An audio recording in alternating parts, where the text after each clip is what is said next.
Bonjour, je me présente, Dr Nelly Gauthier, stomatologiste, mais surtout médecin esthétique à Paris. Je fais beaucoup de conférences et l'une d'entre elles m'a semblé d'intérêt public, alors je vous la présente.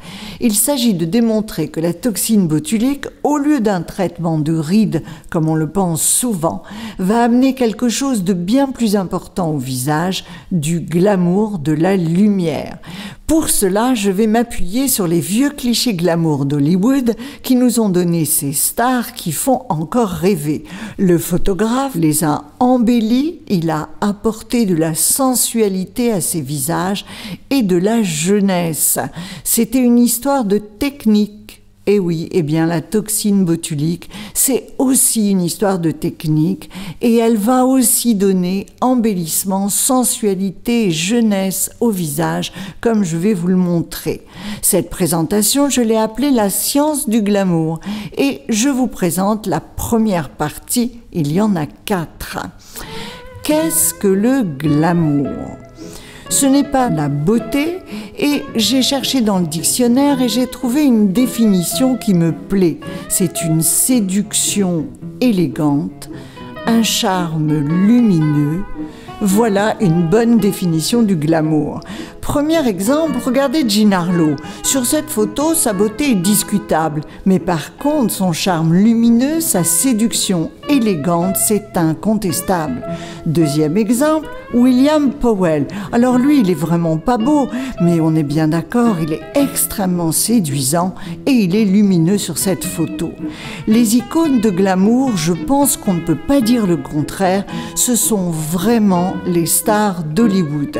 Et ça, c'est grâce aux photographes dont l'ordre de mission était de glamouriser leur sujet. Ils ont ainsi défini le glamour avec leurs photos en utilisant essentiellement la lumière. Et comme ça, ils nous ont donné aussi des trucs pour être plus beaux.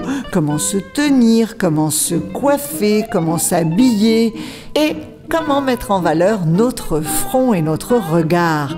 Regardez, premier exemple, Judy Garland, d'un regard fermé et lourd, il en a fait un regard extrêmement lumineux, ouvert, elle a des grands yeux. Pareil pour Bette Davis.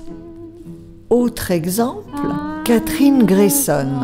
Regardez, d'une petite fille, elle devient une femme avec un regard très invitant. Et regardez la lumière.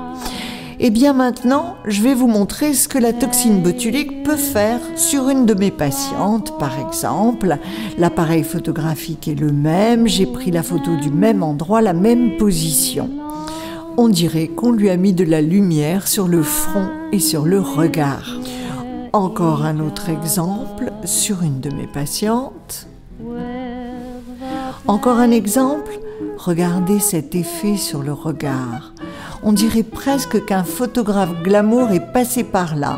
Et pourtant, ce n'est que mon pauvre appareil photo dans les mêmes conditions, avec du botox. Dernier exemple, les hommes, ils en font aussi beaucoup. Pas mal, non? Alors mon observation, c'est que les premiers professionnels de la beauté à avoir, entre guillemets, botoxer leurs clients, eh bien ce sont les photographes glamour. Comment et pourquoi ils l'ont fait? Pourquoi ils se sont concentrés sur le front? Écoutez la partie numéro 2 de cette conférence. Je vous remercie de votre attention et j'espère vous avoir donné envie d'écouter et d'en savoir plus.